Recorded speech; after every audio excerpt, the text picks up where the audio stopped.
And that's what it is, man. Shout out to Trina as well as DJ Koloko. Obviously, they're in the studio. But us, you see, the beauty with being outside is the fact that you get to meet the producers, the music makers in their comfort zone right now. The big homie DJ Vuyo, who obviously I think has had quite a track record as far as producing hits, is in studio with me. But I'd like to find out, man. Every musician has got like a story, you know what I mean? Yeah. And everybody's interested to know what exactly sparked your music interest. You know, is it like one of those where you were in the choir, you played drums, or where did your love for music start?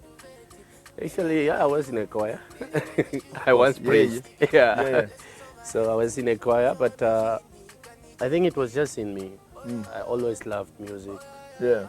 My old man used to play keyboard. Really? And he was good at it. And you play keyboard as well, innit? No, I have a way of how I play my own instrument. Okay, so you've got a secret that you don't want to share because obviously every producer today like their little sauce, right? I mean, you've had the privilege of working with some of the great names in the industry like K-Boss, like Mr. Glow and such. But like, who do you think? Of course, all of them have had some sort of impact. But like, who have you always found that connection to work with? Who has had that impact in how you do your music now? I think I'm gonna take you out of that topic just a bit. Yeah. Like I've always wanted different sound. I love my sound sweet and everything. And I've worked with K-Boss, Mr. Glow. Yeah. And Andrew on the beat, yeah? Yeah, Andrew on the beat also. Let me just say almost everyone. Yeah.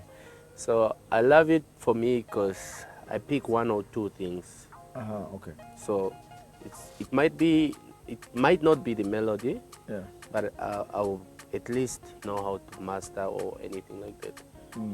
So that's the whole thing. With Mr. Glow, first when I came in Windhoek, I used to go by his place. I would collect plugins, you know. As producers, you need to get plugins. That auto-tune plugin. Yes, and Mr. K, we met, we connected.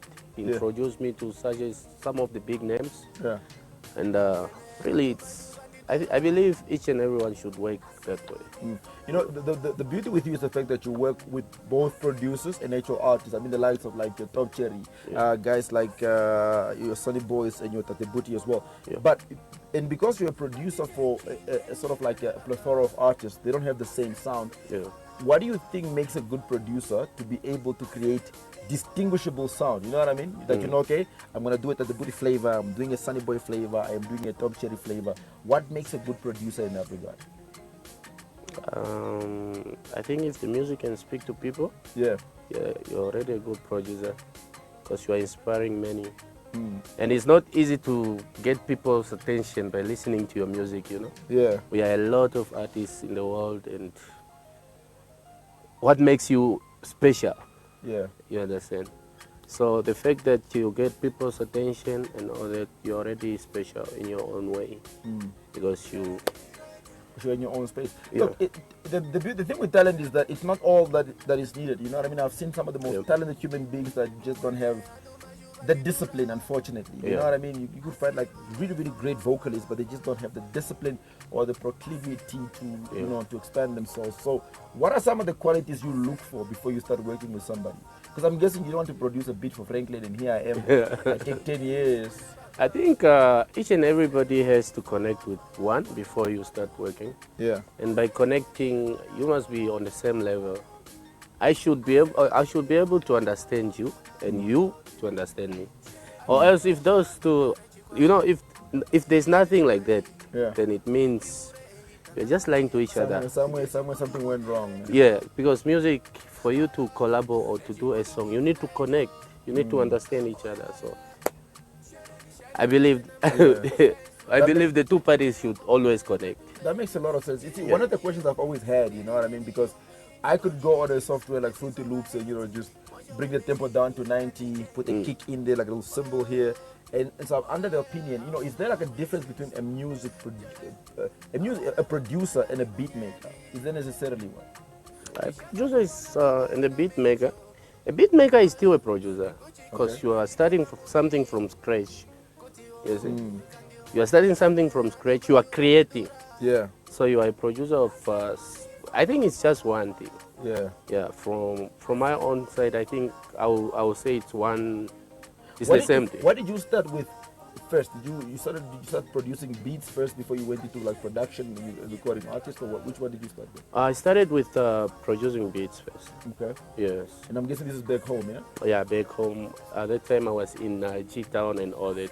Yeah. Yeah, so. And you were a legend back there, man. I recall there was a time we went there and came to a stadium. I felt some type where I was just like, man, I'm famous too, bro. Like that stadium didn't even care for me. I went to the toilet, no one even said hi, bro. And that, and then when they announced you to come in the field, I was like, what is going on, bro? I was like, is the head of state here or whatever, right? But do you have any final words, real quick? As an artist, I think just stay in studio and record. You never know when a good song is gonna come and change your life. So simple as that. Your show is on the 30th, right? At Brewers Market. Talk to us about what that is, real quick, briefly, tickets and such. It's a one-man show. Actually, it's just a farewell from my previous album. Tickets are available in Pick and Pay, as well as web ticket. Or you just give me a call, and I'll deliver them. 081-8127-287. Simple Check as it. that. Yeah. That's what it is, man. It's Kumunzi, closing of the album just like that on the 30th of this month at Brewers Market. Get yourself a ticket because, hey, do not consume local music for free. The best you can do is buy a ticket and be at the show. This is what the God is. As a matter of fact, we are now going to play you that music video. It's Kumunzi, the sounds of DJ Vuyo right here on Market One.